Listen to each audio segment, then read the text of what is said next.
तर मुंबईमध्ये आज मराठा क्रांती मोर्चा धडकणार आहे। सकाळी 11 वाजता या मोर्चाला राणीच्या बागेपासून सुरुवात होणार आहे आणि आझाद मैदानापर्यंत हा मोर्चा असेल। तर मूक मोर्चा हा आमचा शेवटचा मोर्चा असेल। जर सरकारने दखल न घेतल्यास हे जे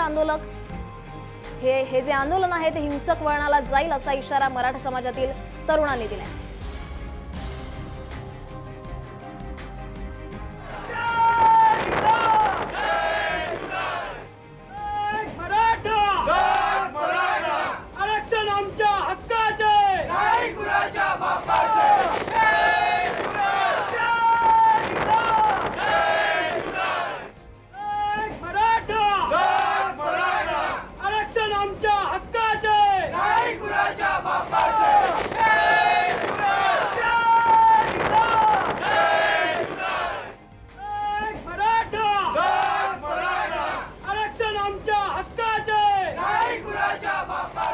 दरम्यान या मोर्चासाठी बीडमधून आलेल्या तरुणांशी बातचीत केली आमचे प्रतिनिधी राजू सोनवणे यांनी।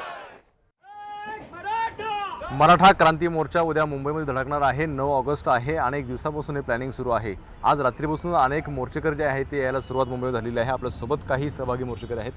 कुठून आलात तुम्ही आणि काय सांगाल ह्या मोर्चाबद्दल? मी गंगाधर काळकुटे बीडवरून आलोय आणि भरपूर लोक येत आहेत। मराठवाड्यातनं, पश्चिम महाराष्ट्रातून आणि महाराष्ट्राच्या कानाकोपऱ्यासह लोक येत आहेत। त्याचबरोबर हरियाणा, कर्नाटक, गुजरात, मध्य प्रदेश या ठिकाणी जितका मराठा समाज आहे ते सर्वजण या मोर्चाच्या स्थळाकडे रवाना झालेले आहेत। मुंबईच्या दिशेने हे लोक येत आहेत आणि उद्या होणारा मोर्चा हा जगातला सर्वात मोठा, ऐतिहासिक आणि गर्दीचे सर्व उच्चांक मोडणारा मोर्चा असेल याबद्दल आमच्या मनात कुठलाही संशय किंवा मात्र शंका नाही। प्रथम मी मुख्यमंत्री साहेबांना एकच विनंती करतो, महाराष्ट्रामध्ये मराठा समाजाने जवळपास 58 मोर्चे काढलेले आहेत, 57, आणि हा उद्याचा जो मोर्चा आहे 58 मोर्चा आहे। आणि जर या 58 मोर्चाचा सक्सेस झाला आणि सरकारने जर आमच्या मागण्या मान्य नाही केल्या तर इथून पुढचे आंदोलन हिंसक राहतील अशी मी मुख्यमंत्र्याला एक विनंती करतो।